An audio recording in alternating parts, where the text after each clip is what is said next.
자, 합장하세요. 나무아미타불, 나무아미타불, 나무아미타불, 나무아미타불, 나무아미타불. 나무아미타불. 네, 반갑습니다.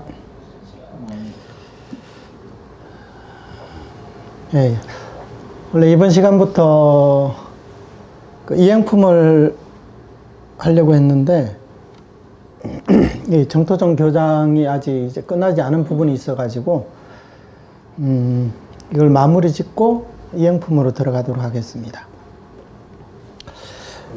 정토종 교장에서 지금 이제 저희들이 공부할 부분들은 이 정토종 교리를 잘 모르시는 분들에게 한번 소개를 하는 그런 차원에서 이제 하는 거거든요. 그래서 이 정토종 교장의 내용만 잘 숙지하신다면 정토종 교리에 대해서는 이제 세부적인 부분을 제외하면 아마 대충 정토종 교리가 이런 것이구나 하고 다 이제 이해할 수 있을 겁니다. 네. 지난번 그 법문을 끝나고 나니까 스님 법문할 때 오른쪽만 바라보고 하냐고 계속 오른쪽만 왜 보고 하냐고 네, 그래서 되도록이면 이제 가운데를 보고 하겠습니다.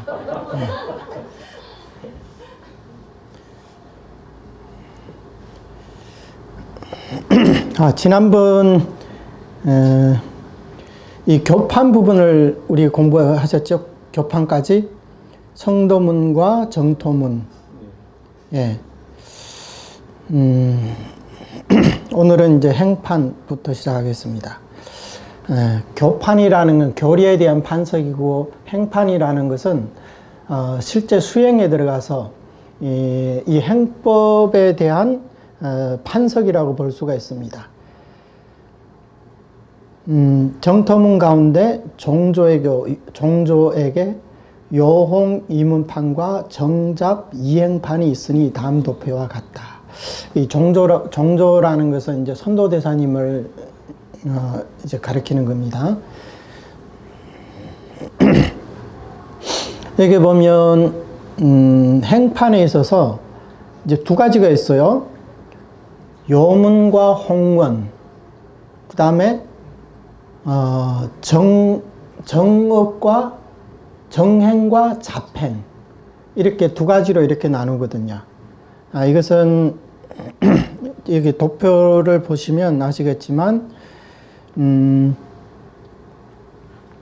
우리 정토종의 입장에서는 부처님의 일대기 가르침을 성도문과 정토문으로 이 두 가지로 이렇게 나눈다고 했습니다.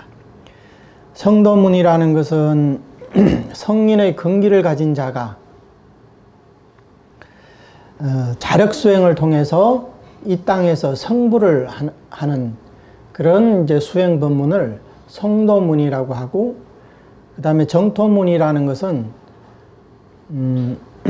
아미타 부처님의 원력에 의지해서 극락세계 왕생에서 성불하는 방법, 이게 이제 정토문에 속합니다. 이렇게 크게 성도문과 정토문으로 이렇게 나누었지만 세부적으로 한 걸음 더 나아가서 그러면 정토문 내에는 또 그러면 행판이 없느냐, 또 있다는 거예요. 우선 전체 불교를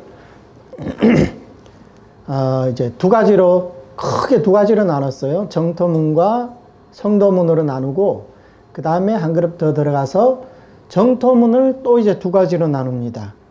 정토문에 뭐가 있냐? 요문과 홍원문이 있다. 요문과 홍원문이 있다. 이렇게 이제 두 가지로 나눕니다.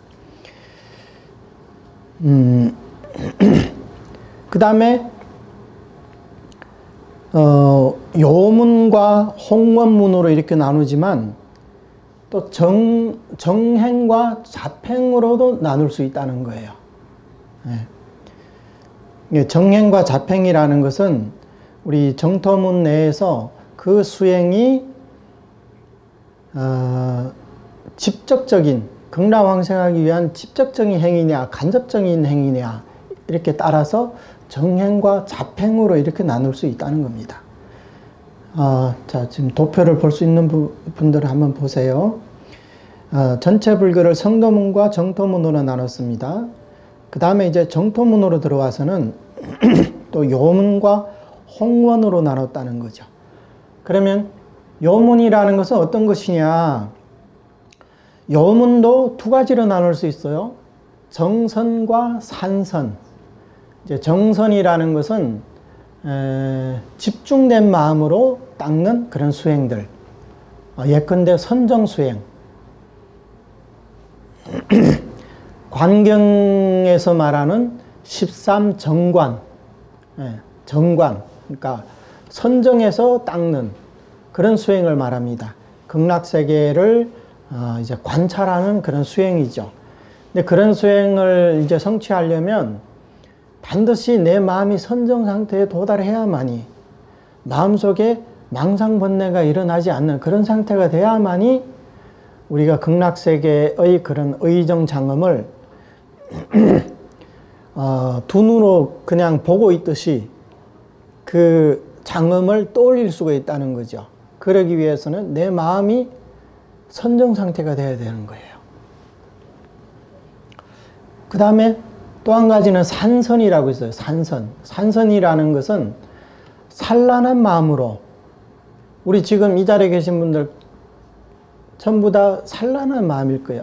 우리가 아직 선정을 성취하지 못했기 때문에, 선정을 성취하지 못한 사람이 닦는 모든 선업들은 산선에 속한다는 거죠. 산선. 네, 산란한 마음으로 닦는 수행이기 때문에. 그래서 관무량수경에서는 이것을 삼복구품이라고 이렇게 얘기를 합니다. 네, 삼복구품이라는 것은 16관법에서 정선 13관을 제외한 나머지 그 3관, 그걸 거기에서 이제 상품관, 중품관, 상배관, 중배관, 하배관 이렇게 나누거든요. 그래서 이것을 삼배구품이라고 이렇게 볼 수 있습니다. 그렇게 해서 정선이든 산선이든 내가 닦은 이런 공덕을 극락으로 해양하는 방법을 통해서 우리가 이제 왕생을 하는 겁니다. 네, 그렇기 때문에 뒤에는 이것을 자력회양이라고 얘기합니다. 자력회양. 네, 내 자력으로 그 공덕을 닦아서 극락세계 회양에서 왕생하기 때문에 이것을 이제 자력회양이라고 이렇게 표현을 하는 겁니다. 근데 홍원문에 들어와서는 자력회양이 아니라 이제 타력회양이라고 합니다. 타력회양. 왜 타력회양이냐? 선도대사님께서도 말씀하셨지만 일체 선악범부가 왕생할 수 있는 것이고, 이 아미타 부처님의 대원 업력에 이제 의탁하는 것을 정상연으로 삼지 않은 이가 없다. 그러니까 다시 말해서 선업을 닦은 범부든 아니면 악업이 많은 범부 중생이든 간에 왕생을 하려면 전부 다 아미타 부처님의 대원 업력에 의지해야 된다는 거죠. 네. 이 말씀은 우리가 왕생할 수 있는 것은 우리 자신이 닦은 공덕에 의지하는 것이 아니라 아미타 부처님의 대원 업력에 의지해야 된다는 거예요. 그래서 이 도표에서는 대원 업력, 이 네 글자죠. 이것을 이제 세 가지로 나눴어요. 대원, 그 다음에 대업, 대력. 대원은 뭘까요? 대원이라는 것은 48대원을 말하는 거겠죠. 법장비구의 48대원. 이 48대원은 법장비구가 5급 동안 사유를 통해서 이제 세운 본원입니다. 본원. 48대원. 이 48대원은 누구를 위해서 세웠을까요? 중생. 그렇죠. 일체 중생이라고 할 수가 있죠. 근데 일체 중생이라고 하면 그렇게 친근하지 않아요. 왜냐하면 나 아니어도 남이 있잖아요. 모든 중생을 위한 거니까. 그래서 그렇게 생각하지 말고 나를 위해서 세웠다는 게 나를 위해서. 일체 중생이 아무리 많은 중생이라도 그 사이에 내가 빠지면 무슨 의미가 있어요? 내가 왕생 못하면 무슨 의미가 있냐고요. 예. 그러니까 모든 중생이 저마다 나를 위해서 세우셨다. 우리는 이렇게 생각해야 되는 거예요. 남을 위해서 세운 게 아니라 나를 위해서 세웠다는 거예요. 그러니까 그렇게 되면 48대원과 나는 1대1의 관계가 되는 거죠. 나를 위해서 세운 거예요. 남을 위해서 세운 게 아니라. 저 공덕이 많은 중생들을, 큰 스님들을 위해서 세운 게 아니라 나를 위해서 세웠다는 건 나. 내가 어떠한 중생이든, 내가 선한 범부든 악한 범부든 간에 상관없이 나를 위해서 세우셨다는 거예요. 그 다음에 대업. 대업이라는 게 뭐겠어요? 부처님께서 불가사의한 조제 영급 동안 수행을 하셨죠. 예, 그게 대업인 겁니다. 대업. 그 대업은 누구를 위해서 닦은 겁니까? 바로 나를 위해서 닦았다는 거예요. 나를 위해서. 마치 우리 세간에서 부모님이 평생 열심히 일해가지고 모은 재산을 자식에게 이제 물려주는 것과 같습니다. 누구를 위해서? 자식을 위해서. 그 자식이 바로 나라는 거예요. 우리는 다 부처님에게, 아미타 부처님에게 있어서 유일무이한 독자라는 거예요. 우리는 전부 다 독자입니다. 개개인마다. 그렇기 때문에 부처님의 이 조제영급동원의 수행은 나를 위해서 수행하신 거라는 거죠. 그래서 이렇게 대원과 대업은 전부 다 나를 위해서 세운 겁니다. 그 다음에 이제 남은 거 대력. 대력이라는 이제 큰 힘을 말하는 거죠. 대력이라는 것은 어떻게 생겨났느냐? 대원, 대업을 통해 가지고 이제 생겨난 힘입니다. 그 힘이 뭐예요? 명호의 위없는 공덕력. 그 다음에 광명의 걸림없는 섭취력. 부처님께서 대원을 세우시고 이 대행을 닦으신 이유가 바로 명호를, 육자 명호를 성취해서 중생 구제를 하기 위함이라는 거죠. 그렇다면 지금 성불을 하셨기 때문에 이 육자 명호는 모든 중생을 남김없이 구제할 수 있는 그런 힘을 갖고 있다는 거죠. 그 다음에 또 부처님의 그 보는 가운데 시방 중생을 두루 비춘다고 하셨거든요. 그래서 이제 아미타 부처님은 아미타를 번역한 무량광, 무량수라고도 하잖아요. 무량광. 그러니까 무량광이라는 것은 이 시방 세계를 두루 비추면서 걸림이 없다는 거예요. 왜 두루 비추느냐? 바로 연불 중생을 섭취하기 위해서, 구제하기 위해서 두루 비추는 겁니다. 따라서 지금 성불을 하셨기 때문에 아미타 부처님의 이 무예 광명은 시방 세계를 두루 비추고 있습니다. 그래서 우리 연불 중생을 남김없이 구제하고 계십니다. 그러면 이 대력, 누구를 위해서 성취했을까요? 역시 나를 위해서 성취하셨다는 거죠. 나를 위해서. 그런 큰 힘의 작용이 뭐냐? 바로 나를 위해서 작용을 하는 거예요. 남을 위해서가 아니라 바로 나라는 거예요. 이 점은 항상 우리가 명심하고 있어야 되는 거예요. 아미타 부처님의 대원, 대업, 대력, 이것은 남이 아닌 바로 나를 위해서 성취하셨다는 거예요. 그렇기 때문에 나를 위해서 발언을 하고, 나를 위해서 수행을 하고, 나를 위해서 명호를 성취했다면 이 명호의 공덕을 성취하셨다면 이게 바로 아미다 부처님이 중생을 위한 회양이라는 거죠. 그래서 이것을 타력회양이라고 합니다. 타력회양. 요문에서는 자력회양이라고 했지 않습니까? 근데 홍원문에서는 자력회양이 아닌 타력회양이라는 거예요. 우리 범부 중생들이 태어나서부터 죽을 때까지 100년을 산다고 쳐요. 그러면 이 100년 동안 우리가 밥도 안 먹고 잠도 안 자고 열심히 수행을 합니다. 그렇게 수행을 하더라도 우리가 100년 동안 닦은 이 공덕은 아미타 부처님의 이 육자명호와 비교했을 때는 하늘과 땅 차이라는 거죠. 아미타 부처님은 불가사의한 조제 영급 동안 수행해서 육자명호를 성취하셨지만 우리 범부 중생들의 이 유루심에서 닦은 100년의 수행은 비교가 되겠습니까? 100년. 100년과 불가사의한 조제 영급. 그게 비교가 되겠냐고요.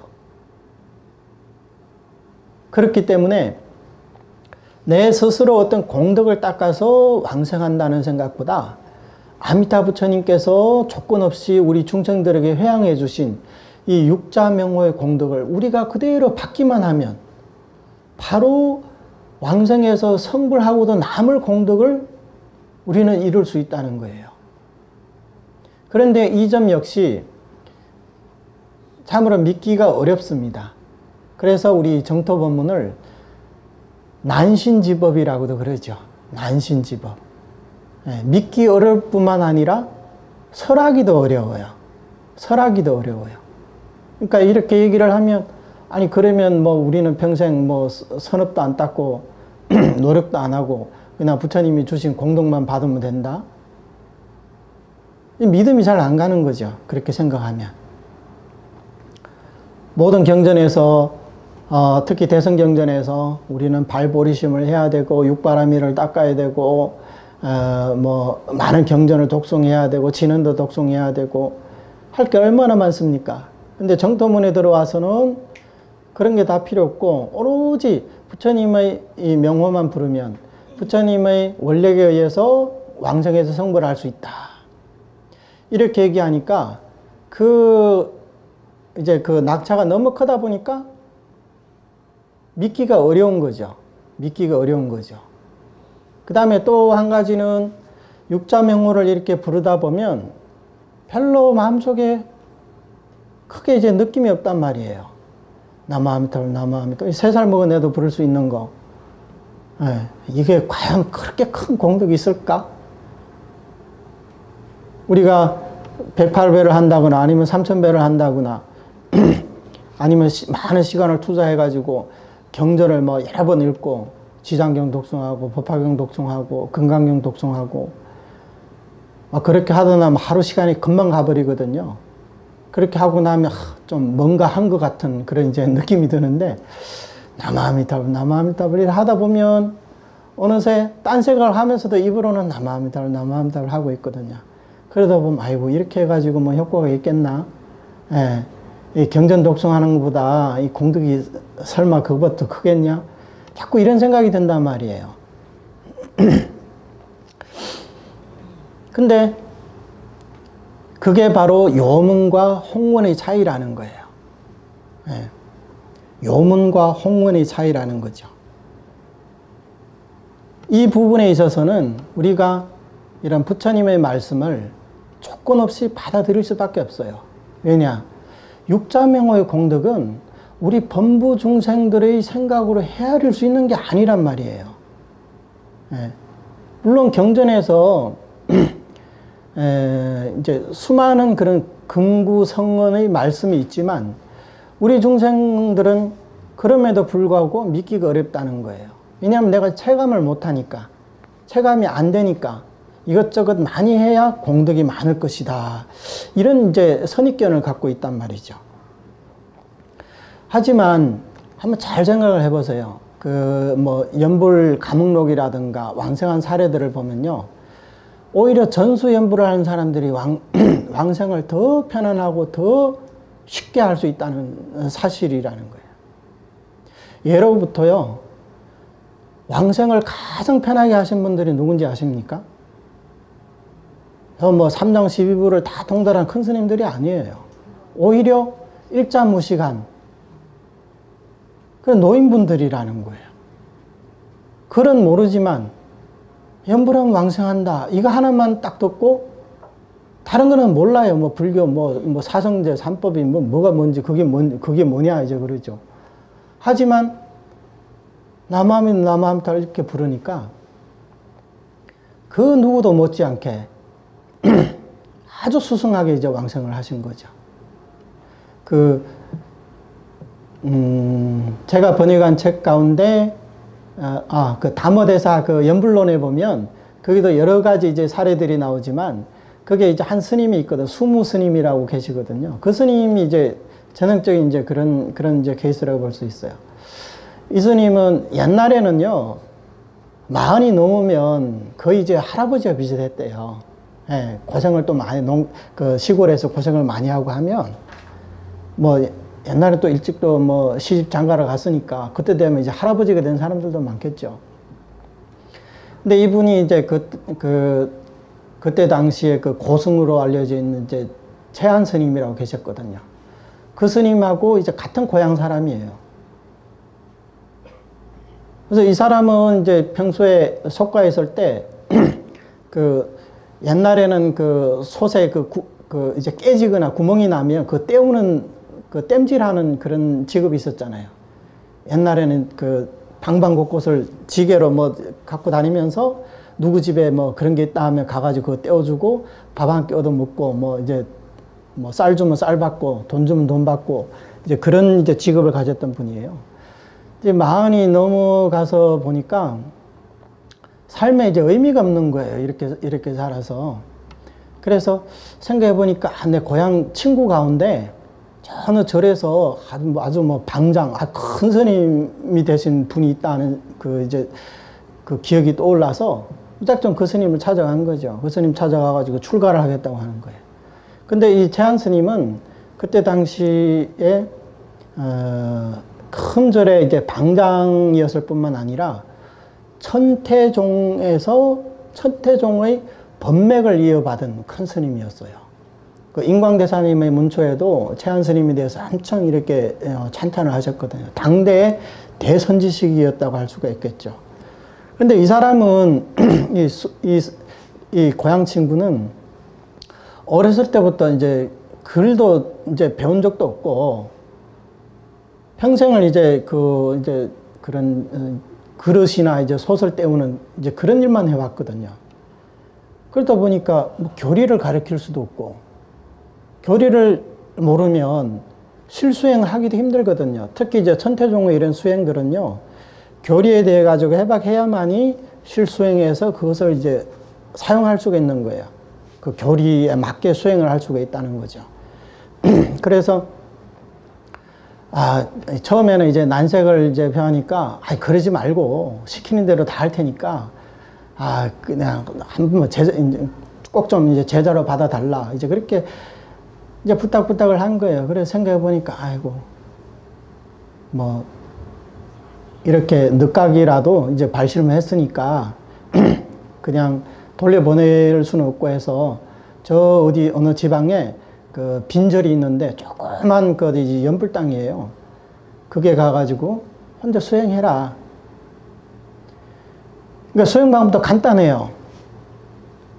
배고프면 밥 먹고, 잠 오면 잠자고, 그 다음에 먹고 자는 시간을 제외하고는 연불만 해라. 나무아미타불만 부르라. 그러니까 교리도 가르쳐 주지 않은 거예요. 근데 연불만 하면 된다. 그래서 알겠습니다. 그렇게 하겠습니다. 그렇게 간 거죠. 가서 거기에 이제 그 마을에 이제 노보살님 한 분, 그 신도분이죠. 이제 공양을 좀 이제 해다 드리라 이렇게 얘기를 하고는 이제 본인은 이제 혼자서 거기서 이제 연불만 한 거예요. 어차피 이제 혼자만 사니까. 그래서 잠 오면 자고, 뭐 낮이든 밤이든 잠 오면 자고, 이제 때가 되면 이제 밥 먹고, 그 다음에 연불만 한 거예요. 다른 거 이제 일절 아무것도 안 하고. 이렇게 연불을 했는데, 나중에는 서서 이제 왕생을 한 거예요. 서서, 그 자리에 서서. 이제 그 이제 노보살님이 이제 그 공양 시간이 돼가지고 돌아보니까 서가지고 합장한 장차를 가만히 있는 거예요. 그래가지고, 스님 공양할 시간 됐습니다. 이렇게 얘기해도 좀 꿈쩍을 하지 않는 거예요. 가까이서 보니까 이미 왕생했던 거죠. 그러니까 이분도 사실 뭐, 이제 머리만 깎았다 뿐이지 사실, 비국에도 받지 않았을 거예요. 그냥 이제 출가 스님의 모습만 나타내고 바로 이제 연불 땅으로 들어왔으니까. 하지만 이렇게 연불하니까 정말 큰 스님들 못지않게 그냥 서서 연불하면서 왕생을 하셨다는 거죠. 이런 사례들도 있고, 그 다음에 또 이제 노보살님들, 뭐, 이제 노거사님들, 그런 왕생한 사례들도 부직 있습니다. 작년만 해도 또 중국 홍문사에서, 지금 이제 운영하고 있는 그 안양원이라고 그러거든. 안양원. 그러니까 안양원은 우리 여기 요양원과 좀 비슷하죠. 근데 거기에는 들어오는 사람들은 다 연불만 시키는 거예요. 연불만 시키는 거예요. 이제 그런 사람들도 많죠. 그러니까 평생 집에서 이제 이렇게 살다가 이제 연세가 들고 하니까 자녀들은 이제, 자녀들 가운데 이제 연불하는 사람이 있겠죠. 근데 집에서는 다 이제 뭐 직업도 있고 뭐 하다 보니까 집에서는 이제 부모님들 그냥 모시는 거는 이제 상관이 없는데 부모님들도 이제 왕생해야 될 거 아니에요. 그래서 그 이제 가장 좋은 자리가 바로 그 이제 안양원이라는 거예요. 그래서 안양원에 이렇게 모시니까 처음에는 그 가운데 이제 사례 하나가 들어와서도 이제 마음에 안 든다고 막 욕을 하고 막 때를 쓰고 막 이제 그러는데 이제 봉사자들도 다 연불하는 사람들이었거든요. 그래 와가지고 이렇게 잘 이제 그 얘기도 하고 연불에 대해서 얘기도 하고 그 다음에 같이 연불도 해주고 그러니까 몇 개월 안 돼가지고 왕생을 했거든요. 거기는 듣는 게 오히려 남아미 탈밖에 없어요. 그 다음에 다른 거 뭐 교리라고 해봤자 이 해정 스님이나 이제 정종 스님 이제 법문한 뭐죠? DVD 같은 거 있잖아요. 동영상 법문 뭐 그런 거 좀 듣고 그 다음에 다들 모여서 연불하고. 그런데도 그렇게 연불해서 앉아서 왕생했더라고요. 그게 이제 사진도 있더라고요. 그 거사님뿐만 아니라 또 노보살님도 한 분도 그 예전에 어디죠? 연지회회에서 그 서정거사님이 그 번역해서 올린 글 가운데 하나 노보살님 한 분 가부좌 들고 앉아서 왕생한 그 그림 보셨나요, 혹시? 그거 한번 찾아보면 있을 거예요. 바로 그 안양원에서 이제 왕생한 사례예요. 그분도 평생 할 줄 아는 게 남한 달밖에 없었거든요. 그러면 이분이 무슨 공덕을 굉장히 많이 쌓았다? 전혀 그렇지가 않아요. 그냥 부처님을 믿고 맡기고 부처님한테 믿고 맡기고 이렇게 연불만 했을 뿐이에요. 그게 이제 부처님께서 우리 중생에게 회양해주는 그 이제 공덕을 우리가 받기 때문에 그렇게 쉽게 왕생한다는 거예요. 만약에 우리가 왕생하려면 반드시 무슨 뭐 이경전, 저경전을 독송해야만이 왕생할 수 있다. 이렇게 얘기한다면 그럼 글씨를 모르는 사람은 왕생도 못하겠네요, 그러면. 그럼 저 외국인들은 어떻게 해요?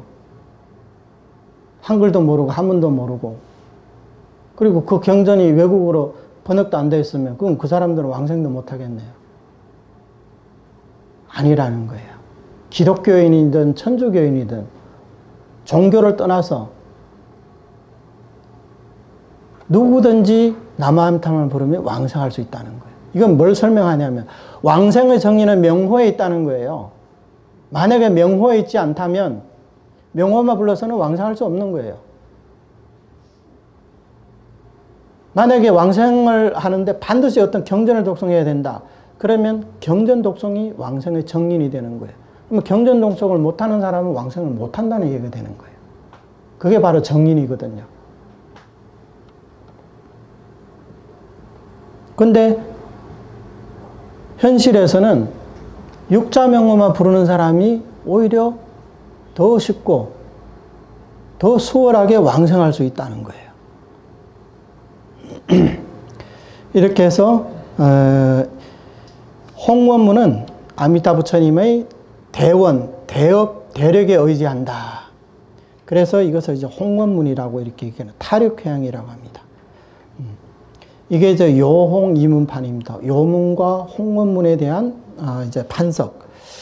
그 다음에 정잡이행판. 정잡이행판. 정행과 잡행을 이제 얘기하는 거거든요.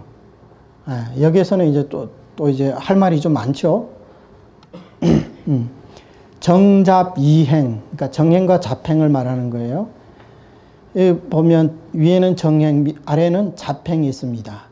정행에도 또 조업과 정정업으로 나눌 수 있어요. 조업과 정정업으로.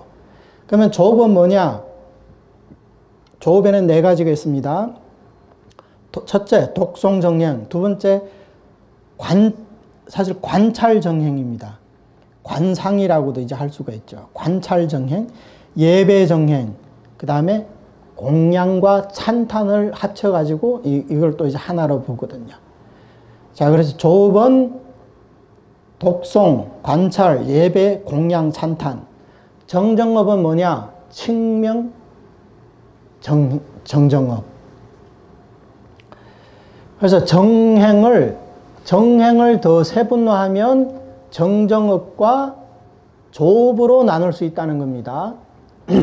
자, 여기서 보십시오. 독송은 조업에 속합니다. 물론 이것도 정행에 들어가지만 정행 가운데서도 조업에 해당된다는 겁니다. 그래서 예로부터 이 순수 정토종이 아닌 다른 정토 수행의 교리를 이제 설하신 이제 분들의 입장에서는 칭명이든 예배든 관찰이든 아니면 찬탄 공양이든 동등한 이제 입장에 두고 이제 얘기를 하거든요. 그러니까 어떻게든지 해양만 하면 왕생한다. 이렇게만 얘기했거든요. 그러니까 칭명과 독송이나 뭐 예배나 별 차이가 없어요. 해양만 하면 된다. 어쨌든 해양만 하면 왕생할 수 있다. 그런데 선도대사님은 아미타 부처님의 이런 본원을 간파하시고 그런 것들도 다 정행에 속하지만 그것은 정정업은 아니다. 그래서 정정업과 조업이라는 이런 행판을 해주신 겁니다. 그러면 이 독송이라는 것은 정토 삼부경을 독송하는 것을 얘기합니다. 정토 삼부경. 그러니까 무량수경이 있고 과무량수경이 있고 아미타경이 있고 이 관상이라는 것도 극락세계의 정보와 의보의 장엄을 이제 관찰하는 거고, 예배라는 것은 오로지 아미타 부처님께만 예배하는 수행을 말합니다. 그 다음에 공양을 올리고 찬탄을 하는 것도 오로지 아미타 부처님께만 한해서입니다. 자, 이렇게 얘기하면 또 이제 이 부분에서 또 오해가 많이 생기는데, 그러면 우리도 불자인데 그러면 석가모니 부처님 보면 그러면 절도 하지 말아야 되냐? 석가모니 부처님 명호도 부르지 말아야 되냐? 관세음보살님도 계시고 지장보살님도 계시고 하는데 그러면 이런 불보살님들은 명호도 불러서는 안 되냐? 그런 얘기가 아닙니다. 지금 여기서 하는 이제 말씀은 우리가 극락 왕생을 하기 위해서는 오로지 아미타 부처님 명호를 부르고 아미타 부처님의 극락 정토를 설한 정토 삼부경을 독송하라. 그리고 찬탄 공양도 오로지 아미타 부처님께만 하라. 이렇게 말씀하신 것이지, 결코 우리가 불자의 신분으로서 어느 절에 가가지고 대웅전 가니까 그 석가모니 부처님이 계세요. 그러면 당연히 석가모니 부처님께 예배를 해야죠. 불자로서. 하지만 우리는 석가모니 부처님께 예배한 공덕을 회양에서 왕생을 하려는 생각은 하지 않는다는 거예요. 예. 왜냐? 왕생을 위해서는 나는 오로지 아미타 부처님께만 예배한다. 그렇다면 왕생을 위해서가 아니라면 불자로서 어느 불보살님께 예배를 못 드리겠습니까? 그건 아무 상관이 없습니다. 예. 그리고 독송정행도 마찬가지예요. 그러면 나는 건강경도 한번 읽고 싶고 법화경도 한번 읽고 싶고 능원경도 읽고 싶은데 그러면 이게 자팽이 되니까 나는 이런 경전도 읽을 수가 없느냐? 그것도 아닙니다. 그것도 아닙니다. 만약에 우리가 서가모니 부처님께서 이 경에서 무슨 말씀하셨지? 그게 궁금하다면 당연히 독송할 수가 있겠죠. 다만 우리는 그 공덕을 회양해서 왕생을 해야 되겠다는 그런 생각은 하지 않는다는 거예요. 왜냐? 아미타 부처님께서 우리에게 회양해 주신 육자명호의 공덕만으로도 우리는 성불하고도 남음이 있는데 다른 그 공덕이 부족하다고 생각해서 다른 그 불보살님들의 명호를 부르거나 다른 경전을 독송해서 그 공덕을 회양해서 왕생을 하려고 한다면 그것은 분명히 육자명호에 대한 신심이 부족하기 때문이라는 거죠. 그렇잖아요. 육자명호의 공덕만으로 우리가 충분히 왕생할 수 있다는 확신이 있다면 왜 다른 공덕을 또 회양해서 왕생하려고 하겠습니까? 그러면 이것은 바로 이제 부처님의 구제에 대한 이제 의심이라고 볼 수가 있죠. 위에서 말한 아미타 부처님의 이 대원 업력에 대한 의심이라고도 할 수가 있습니다. 그렇게 되면 어떻게 되냐? 그렇게 되면 그 수행이 자팽으로 될 수가 있다는 거죠. 그게 이제 자팽이라고 할 수가 있는 겁니다.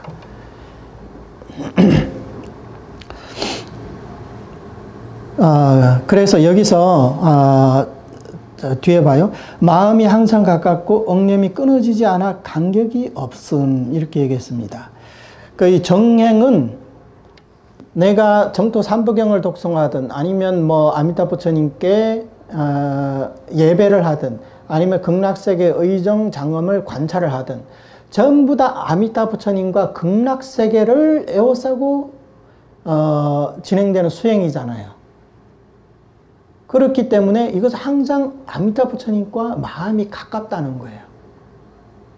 한 예로 우리가 금강경을 독송하면서 금강경을 통해 가지고 극락세계를 떠올린다? 쉽지가 않거든요. 그냥 금강경에서 처음부터 끝까지 극락세계에는 한 글자도 안 들어가 있어요. 그리고 극락세계의 취지는 우리가 공성을 깨닫게 하는 데 있는 거지 실상을 깨닫게 하는 데 있는 거지 그게 극락 왕생에 있는 게 아니라는 거죠. 그래서 미타요의 우리 그 서문을 공부하면서 거기 오중현의에 그게 뭐 종지를 봐요. 종지가 다르잖아요. 요경이 다르고 아미타경의 그 최종 그 목적이 뭐예요? 극락 왕생에 있잖아요. 아미타경은. 근데 금강경은 목적이 뭐예요? 실상을 깨닫는 데 있는 거예요. 실상을 깨닫는데.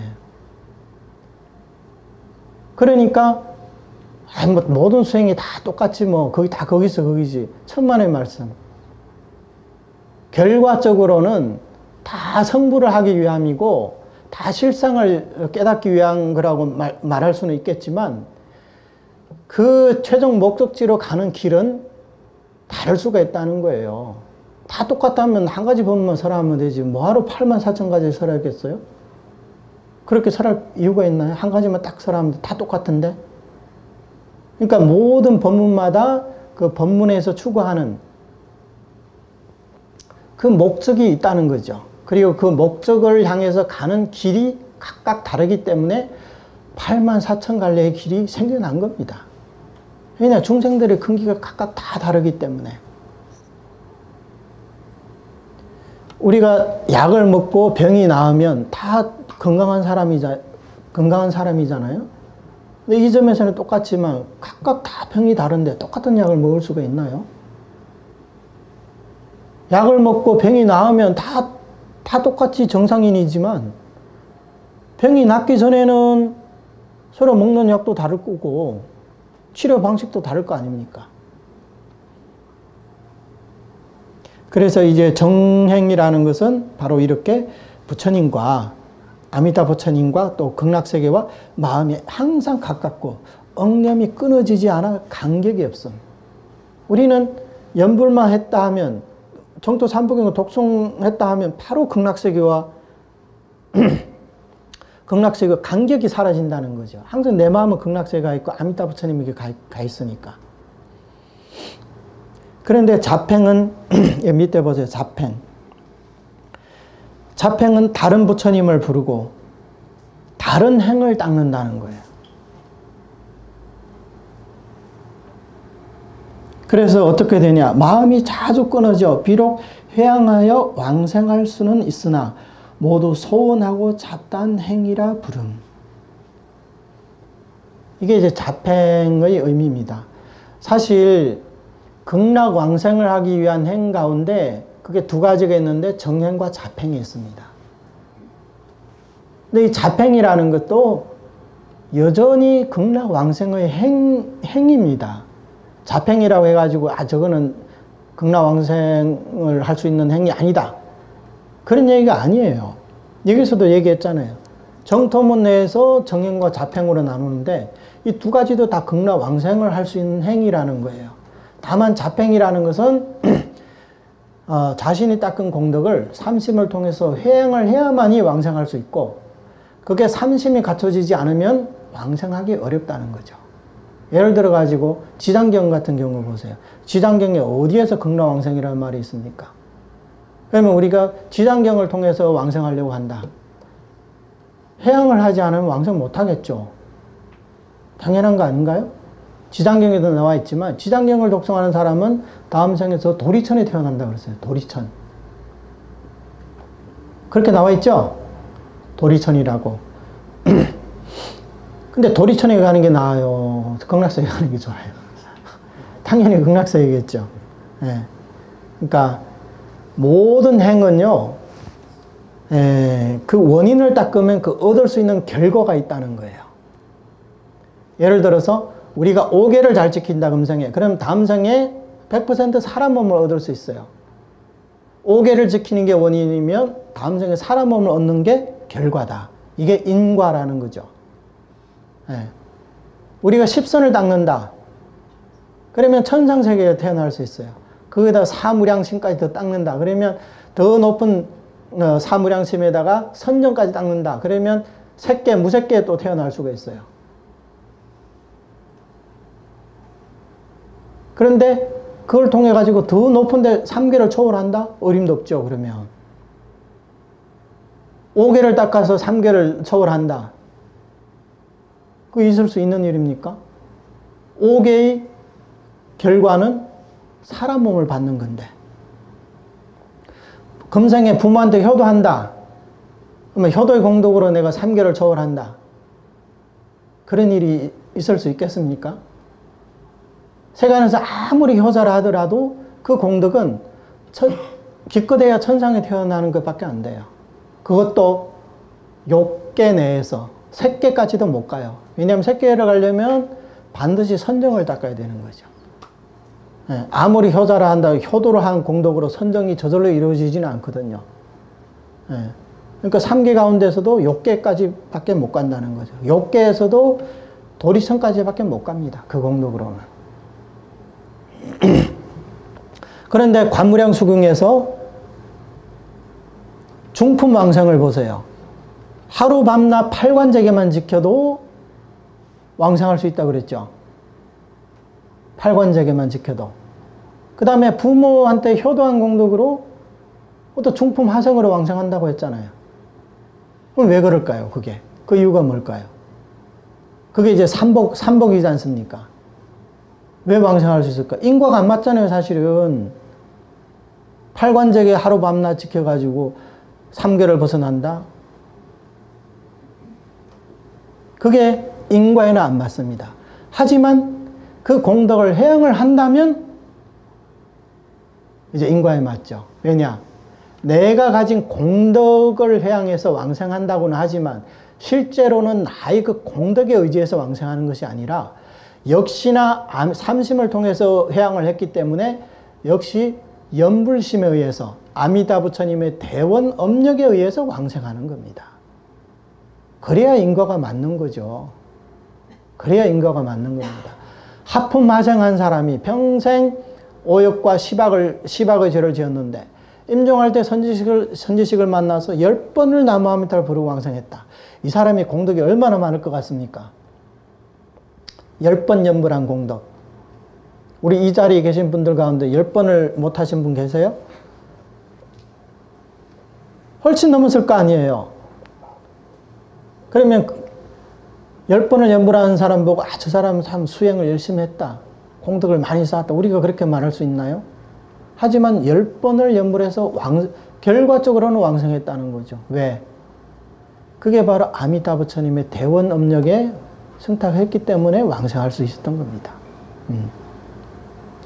그래서 우리 자신의 공덕을 바라보는 게 아니라 아미타 부처님의 원력을 우리는 주시해야 된다는 거죠. 여기서 이제 자팽을 얘기했는데 한번 생각을 해보세요. 우리가 극락왕생하려면 극락세계는 누가 만들었습니까? 당연히 아미타 부처님이 만들었죠. 그러면 오늘날 우리는 극락세계의 주인인 아미타 부처님을 부르지 않고 지상보살이나 세가모니 부처님을 부르면서 극락왕생해야지 이렇게 생각한다면 물론 회양하면 역시 왕생은 할 수가 있습니다. 하지만 그것은 내가 닦은 공덕에 의지하는 게 아니라 역시 아미타 부처님의 대원 업력에 의지했기 때문이라는 거예요. 그런데 만약에 우리가 회양을 하지 않는다면 어떻게 되겠어요? 왕생할 수 있겠어요? 당연히 없겠죠. 금강경이나 아니면 지장경이나 아니면 뭐 법화경이나 사실은 극락왕생과는 직접적인 연관은 없잖아요. 다른 불보살의 명호를 부르는 것도 마찬가지예요. 우리가 오늘 약사열애 부르면서 나는 극락왕생해야 되겠다 이렇게 생각하면서 부르는 사람이 있나요? 설사 그렇게 부른다 하더라도 약사열애와 아미타 부처님과 어떤 직접적인 연관이 있나요? 없잖아요. 네. 그렇기 때문에 그 행위 순수하지 않기 때문에 그걸 잡행이라 부른다는 거예요. 잡자가 들어가면 막 좀 쌍스러운 소리 같고 좀 안 좋은 그 말투 같아서 이제 거부 반응을 보이시는 분들도 많은데 하여튼 정형과 반대되는 단어 가운데 잡행이라고 이렇게 부를 수밖에 없는 그 잡이라는 것은 섞여 있다는 뜻이에요. 우리가 뭐 어쨌든 그 쌍스러운 소리를 하면서 XX 그거와는 이제 의미가 다른 거죠. 예. 그러니까 가려면 직접적인 행으로 해야지 왜 이렇게 우회적이면서 이렇게 빙빙 돌아가는 그런 길을 선택하냐 이거죠. 그런 의미에서 바로 그러니까 직행차는 이제 정행이 되는 거고 이제 가다가 여기저기 다 서는 차들은 이제 잡행이 되는 겁니다.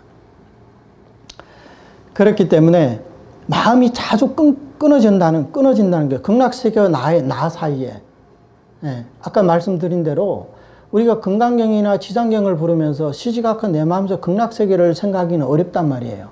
정토 삼부경처럼 처음부터 끝까지 다 극락세계 아미타 부처님에 관한 그런 내용들이잖아요.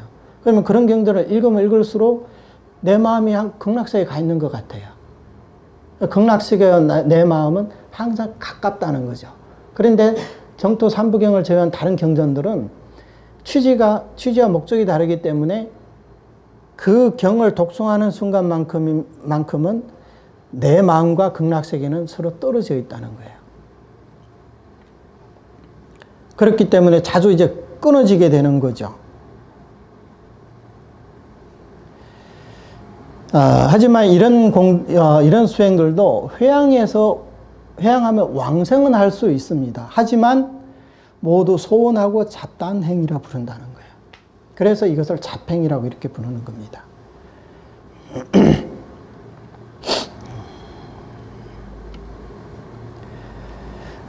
그 다음에 이게 밑에 이제 대판문과 세판문이 있는데, 대판문이라는 것을 크게 나눴을 때, 이렇게 되는 거, 세판문이라는 거 더 이제 세부적으로 상세하게 이제 쪼개서 이제 얘기했을 때, 이런 게 있다는 겁니다. 자, 왕생의 행에, 이거는 왕생행의, 수행의 입장에서, 아까 정행과 잡행이라 그랬죠. 그거는 행의 입장에서, 이거는 이제 수의 입장에서 전수와 잡수로 또 이렇게 나눌 수가 있습니다.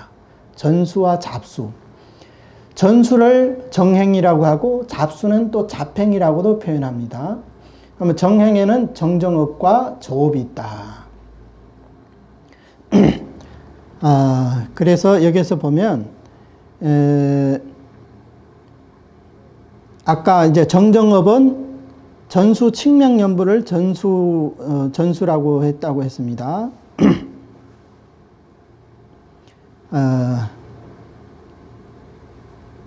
이제 정정업 가운데 조정겸행, 그 다음에 정잡겸행, 전명기현이라고 있는데, 조정겸행이라는 것은 이 조업과 정행을 동시에 닦는 거예요. 동시에 닦는 겁니다. 그 다음에 정잡이행이라는 것은 정행과 잡행을 겸해서 닦는 거. 그러니까 어떤 사람은 연불도 하지만 다른 것도 한다는 거예요. 잡행도 같이 한다는 거예요. 연불만 하는 게 아니라 이경전, 저경전, 뭐 이지는, 저지는, 뭐 이 보살, 저 보살, 그 명호를 다 부르는 거. 그러니까 명호도 공덕이 많지만 이것저것 섞어서 같이 회양하면 공덕이 더 많지 않겠느냐 하는 이런 심리거든요. 그러면 이런 심리는 이 뒤에 보면 이게 잡수라고 돼 있잖아요. 잡수라고. 그러니까 크게 나눴을 때는 이 조업 가운데 여기 조업입니다. 조업이라는 것은 이 사람이 오로지 정토 삼부경을 독송하고 그 다음에 또 정행과 잡행을 이렇게 닦는다고 하지만 그래도 이것은 이제 잡수에 속한다는 거예요. 왜냐? 명호만 불러서 그 공덕이 부족하기 때문에 내가 반드시 무량수경을 읽어야 된다. 아미타경을 읽어야 된다. 관무량수경을 읽어야 된다. 이렇게 생각하면서 수행하면 이게 오히려 잡수가 된다는 거예요. 자, 정행과 조행, 정업과 조업의 관계를 다시 한번 설명하겠습니다. 정정업이라는 것은 오로지 나무함탈 명호를 부르는 행을 말합니다. 조업이라는 것은 아까 말씀드렸지만 관찰 있고, 독송 있고, 관찰 있고, 예배가 있고, 찬탄 공양이 있다고 했습니다. 하지만 이 조업은 측면과 동일선상에 놓고 바라봐서는 안 된다는 거예요. 이 점을 확실히 알아야 되는 거예요. 우리가 조업을 하는 이유는 정정업을 더 잘하기 위해서. 예컨대 처음에 정토법문을 접한 사람은 이 명호의 공덕에 대해서 잘 몰라요. 그리고 극락세계가 어떤 세계인지도 잘 몰라요. 그럼 이런 사람들 어떻게 해야 되겠어요? 정토 삼부경을 독송해야죠. 독송하다 나면 이게 극락세계가 이런 세상이고 아미타 부처님이 이런 부처님이구나. 독송 정행을 통해 가지고 극락세계에 대해 알게 되고 그 다음에 아미타 부처님이 어떤 분인지 알게 됐습니다. 그러면 그 다음에는 어떻게 되겠습니까? 그러면 극락왕생 할 수 있는 방법이 뭐지? 칙명연불이다. 그러면 이제 정정업으로 들어오는 거예요. 정정업으로 들어오면 조업은 내려놓아도 된다는 거죠. 물론 우리가 연불 도중에 이 칙명연불에 대한 신심은 있는데 그래도 내 느낌상 좀 신심이 좀 떨어지는 것 같다. 정토 삼부경을 좀 더 독송하고 싶다. 그럴 때는 또 조업으로 다시 또 독송할 수가 있는 거죠. 하지만 만약에 어떤 사람이 나는 이제 정토 삼부경을 안 보더라도 극락왕성에 대한 확신을 가졌기 때문에 나는 남아함탕을 부르겠다. 그래도 아무 문제가 없습니다. 이 사람은. 오로지 남아함탕을 부르면 이미 그 속에 정토 삼부경의 그 내용뿐만 아니라 삼장 12구 모든 그 대장경의 공덕이 명호석이 다 들어있기 때문에 다른 걸 안 와도 전혀 모자람이 없다는 거예요. 그래서 정정업과 조업의 관계를 제대로 알아야 되는 거예요. 비유를 하자면 우리가 고속도로를 가기 위해서는 톨게이트를 지나야 하잖아요. 그러니까 톨게이트를 지나는 그 길이 조업이라면 고속도로를 달리는 게 정정업이라는 거예요. 그러면 우리가 고속도로를 달리면서 다시 톨게이트로 빠져나올 필요는 없잖아요. 목적지까지 가기 전에는.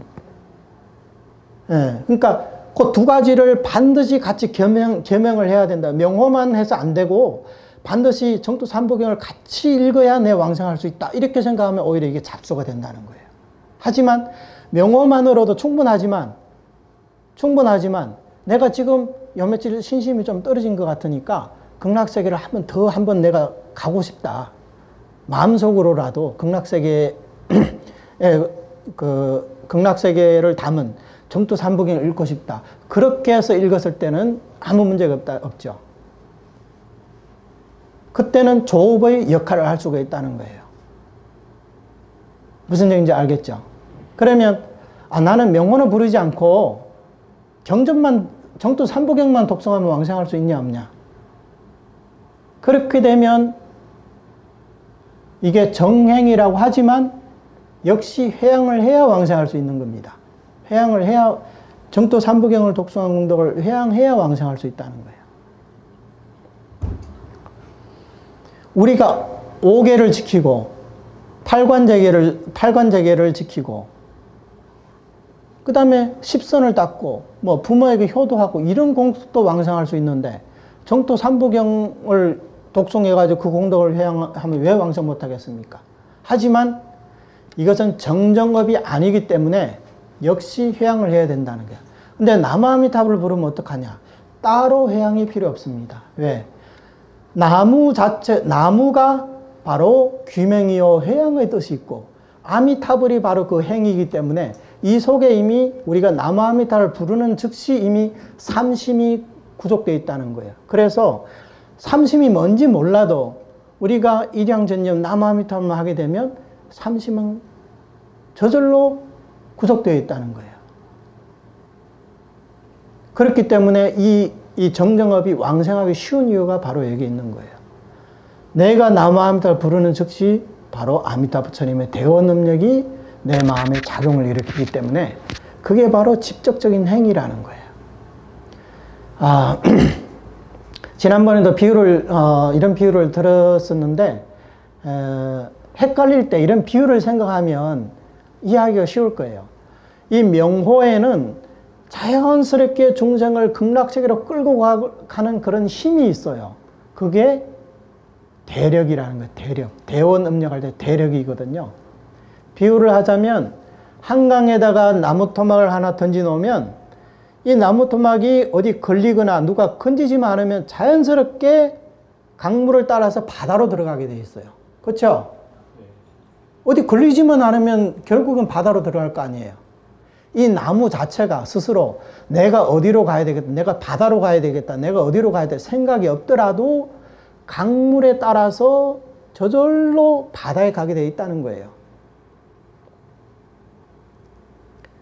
그 바다가 바로 극락보국이라는 거죠. 극락정토라는 거죠. 그래서 이 명호가 바로 그 강물과 같아요. 우리가 이 명호를 부르면 자연스럽게 우리가 삼심이 뭔지 몰라도 자연스럽게 명호의 공덕에 따라서 극락세계로 가게 되어 있다는 거예요. 이게 바로 부처님의 대원 업력입니다.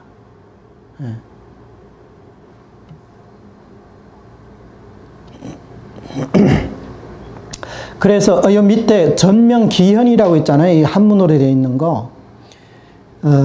기도현세라고 했는데 이거는 뭐냐면 세간에 또 이런 사람이 있어요. 명호를 부르지만 왕생할 생각은 전혀 없어요. 그러니까 현세에 어떤 그 이익만 얻으면 된다. 이런 사람들 있잖아요. 극락 뭐 가는지 안 모르겠고 아무튼 뭐 내가 연불해가 로또라도 하나 맞으면 그러면 나는 소원 성취다. 그러니까 현세 이익만 바라고 연불하는 사람들.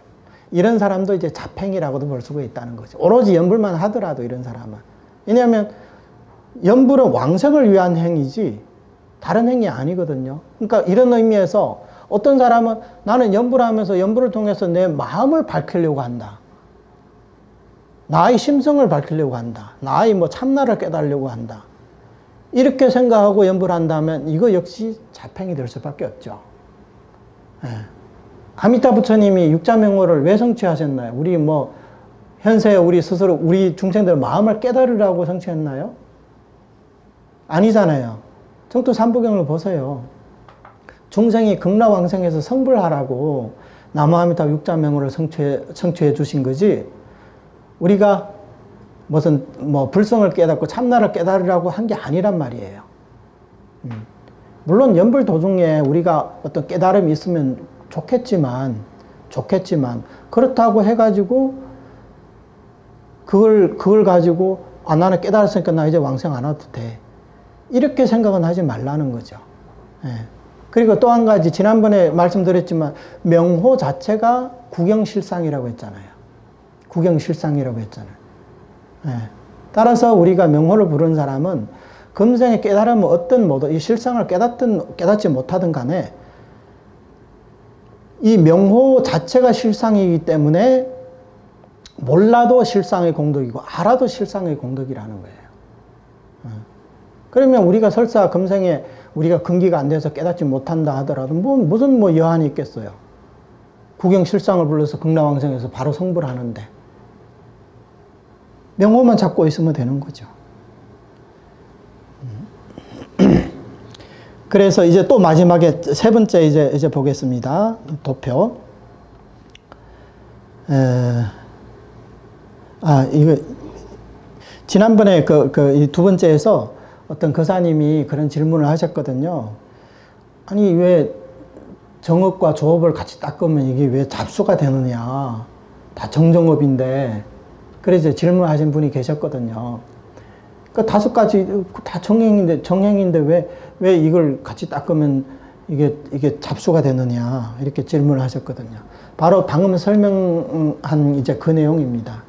그러니까 조업과 정정업의 관계를 잘 알고 조업이라는 것은 정정업을 성취하기 위해서 우리가 임시 방편으로 하는 거지 이 측면과 이 조업을 동등한 그 각도에 놓고 바라봐서는 안 된다는 거예요.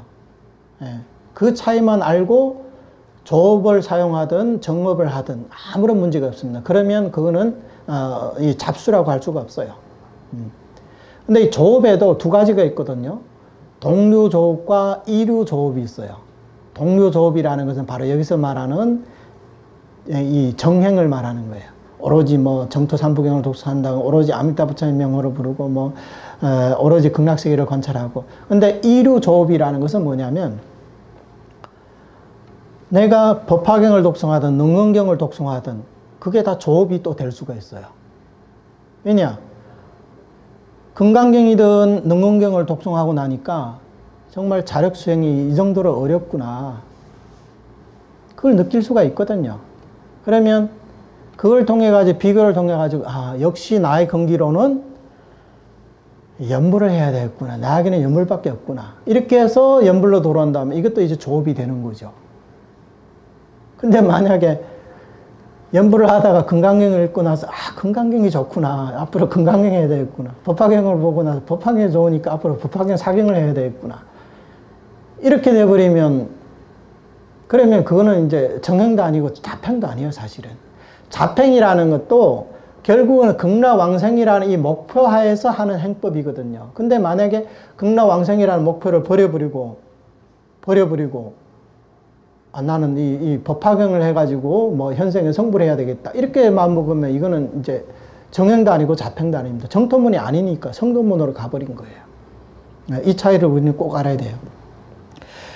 세 번째, 불법에는 성도문과 정토문, 이건 위에서 얘기한 거고, 성도문은 난행도이고 자력이기 때문에 뒤에 이게 이제 버려라는 뜻이에요.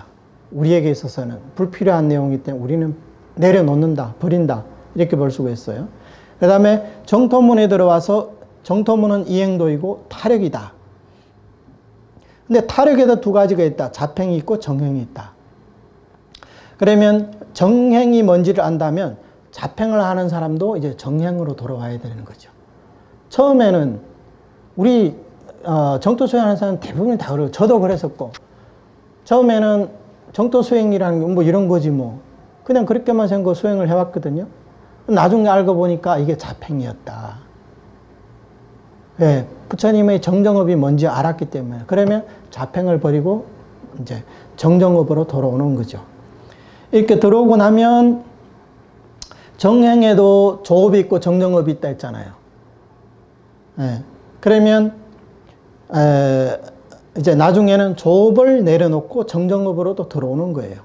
그러니까 조업을 내려놓고 정정업으로 돌아와서 오로지 연불만 하는 거예요.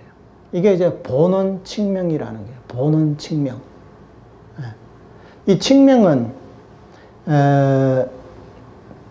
여기 위에서도 말씀하셨지만 정토문 수행에서 정선과 산선이 있다고 그랬잖아요.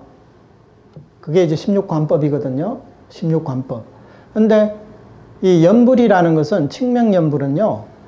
정선도 아니고 산선도 아닙니다.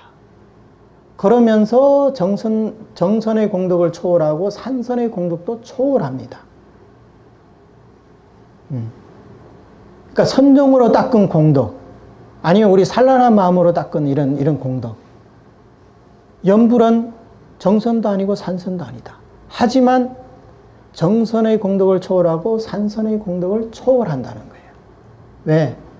이게 부처님의 본원이기 때문에. 그래서 이것을 본원연불이라고 하는 거예요. 본원연불이라고.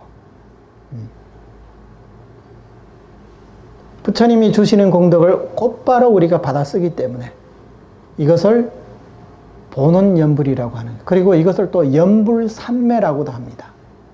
일반적으로 우리가 알고 있는 연불삼매는 어떤 정말 이제 선정 상태가 된 어떤 삼매에 들어야만이 내가 연불삼매를 성취했다 이렇게 얘기하지만, 이 본원연불을 하는 사람들은 산란한 마음으로 연불을 하더라도 이 자체가 연불삼매가 되는 거예요. 연불삼매가 되는 거예요. 왜냐? 이 명호의 공덕이 바로 부처님의 공덕이기 때문에, 성불의 공덕이기 때문에 정선이든 산선이든 그 이익 위에 바로 이 본원연불의 이익이 있다는 거예요. 그래서 선도대사님께서는 지금까지 정산 이선의, 그러니까 정선과 산선의 이익을 설하셨지만 부처님의 그 본원을 바라보고 계셨으니 그 뜻은 한결같이 나무아미타불을 부르라는 데 있다. 서가모니 부처님께서 광경을 설하면 16관법을 설하면서 16관법이 정선과 산선이라고 했잖아요. 설하면서 부처님의 입으로는 이 16관법을 설하고 계셨지만 부처님의 눈은 아미타 부처님의 본원을 계속 바라보고 계셨다는 거예요. 그게 뭐냐? 그게 바로 무량수불의 명호를 부르는 것이라는 거예요. 그래서 관무량수경 경문에서 16관법을 다 설하고 나서 마지막 유통분에 와서는 안한존자에게 그대는 이 말을 잘 지내야 한다. 이 말을 잘 지닌다는 것이 바로 무량수불의 명호를 지니는 것이니라. 그랬잖아요. 그러니까 유통분이라는 것은 자신의 어떤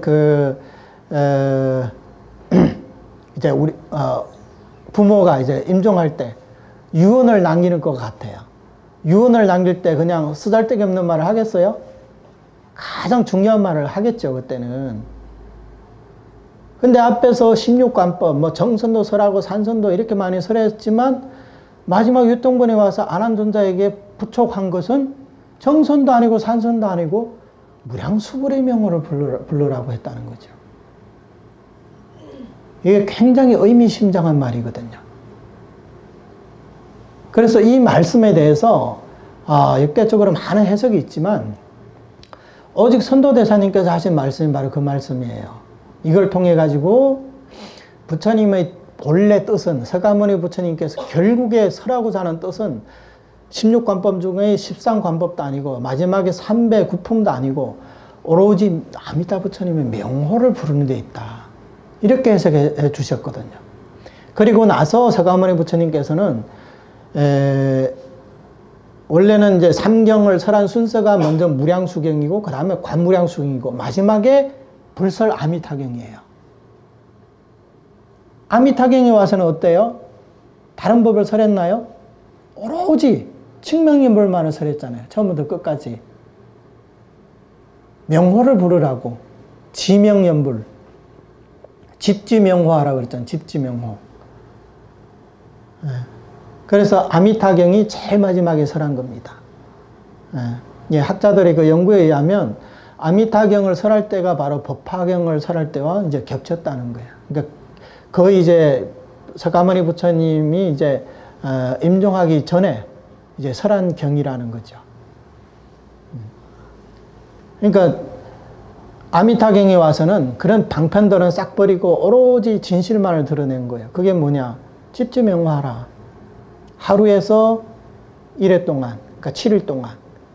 근데 이게 하루에서 7일이라는 것도 시간이 꼭 정해져서 7일 동안 하라는 게 아니라 그 사람의 수명이 하루 남았으면 하루 연불하고 7일 남았으면 7일 연불하고 그러니까 뒤에 이제 생략한 말씀이 있거든요. 점점점점점 그래 되는 거죠.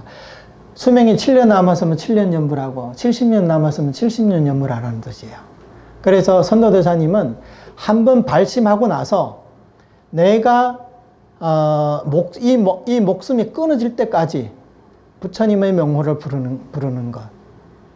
내가 왕생할 때까지를 기약으로 해서 연불하는 것을 1일에서 7일까지라고. 그게 1일에서 7일까지라. 이게 내지 신념. 길게는 평생, 짧게는 10번 내지 한 번까지의 연불이 바로 내지 신념의 연불. 그게 바로 1일에서 7일까지의 연불이라는 거예요.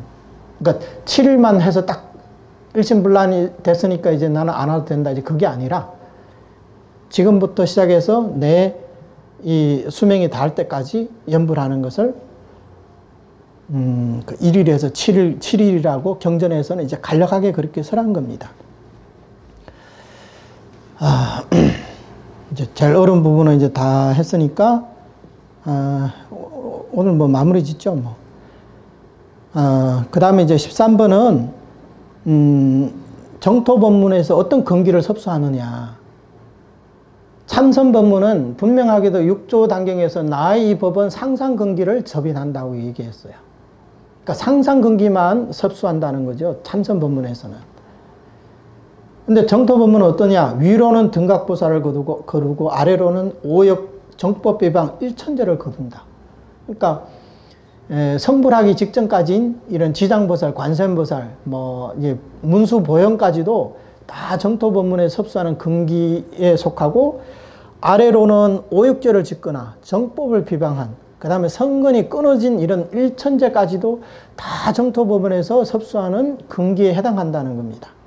그 다음에 남녀노소, 승속, 선악, 평생, 임종, 중음신, 중음신까지 해당돼요. 여기 사막도를 막론하고 구법계 가운데 모든 성인과 범부, 선인과 악인을 전부 포함하여 하나도 빠짐이 없으며 배울 수 없는 이가 한 사람도 없고 실천할 수 없는 이는 없는 이가 한 사람도 없으며 왕생할 수 없는 이가 한 사람도 없다. 세 가지 근기에 두루 가피를 주어 영리하든 우둔하든 전부 거둬들이며 만인이 닦아 만인이 왕생한다.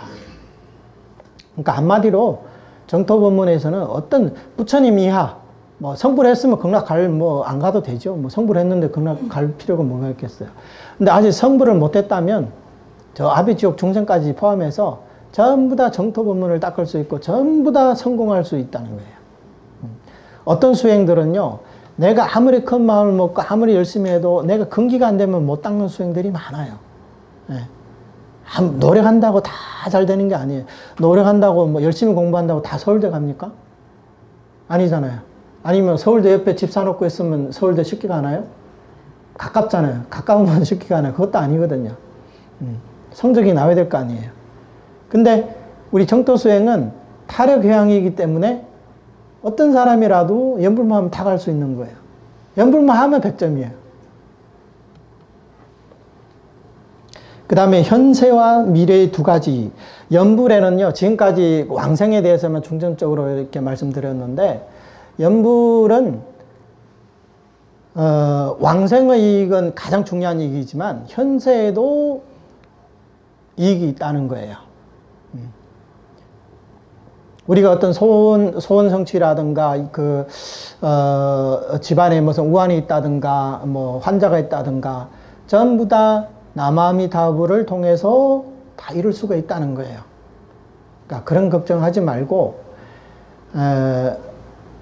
보통 사찰에 가면 뭘 이루기 위해서는 무슨 기도하고, 뭘 이루기 위해서는 또 무슨 기도하고, 조상천도는 지상보살을 해야 되고, 현세에 어떤 사업이 잘 되려면 관세음보살을 해야 되고, 병이 나으려면 또 뭐 약사열애 해야 되고, 이렇게 많이 이렇게 나눠서 하잖아요. 근데 남아미타불만 불러도 그런 이익들을 다 얻을 수가 있다는 거예요.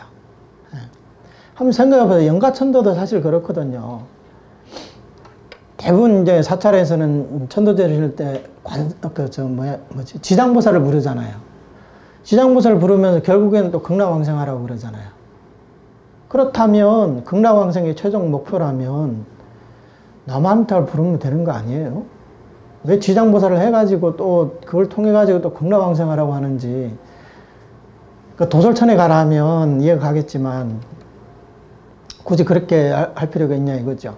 남아미타불 부르면 바로 그게 영가분들을 극락으로 모시는 게 바로 정토법문인데, 현세액도 마찬가지고 우리 조상천도뿐만 아니라 현세, 심지어 노인분들이 집에서 열심히 연불 하면요, 그 공덕이 우리 자손들에게까지 가요. 내 손자 손녀가 어린 애들이, 학교 다니는 애들이 있잖아요. 그 연불하면 그 공덕이 그렇게 가거든요. 그런 사례들도 사실 많아요. 그러니까 우리가 입으로 부처님 내 손자를 어떻게 해주세요, 뭐 손녀를 어떻게 해서 이렇게 발언을 하지 않아도 내가 꾸준히 이렇게 연불하고 있으면 그 공덕이 자손들에게까지 간다는 거예요. 왜냐하면 내가 입 밖으로 안 내도 아미타 부처님 우리 마음을 다 꿰뚫고 있어요. 저 중생이 어떤 생각을 일으키니 다 알고 계신다는 거죠. 그렇기 때문에 내 하나 꾸준히 이렇게 연불만 잘해도 그 공덕이 우리 전체 가족에게 다 갈 수 있다는 겁니다.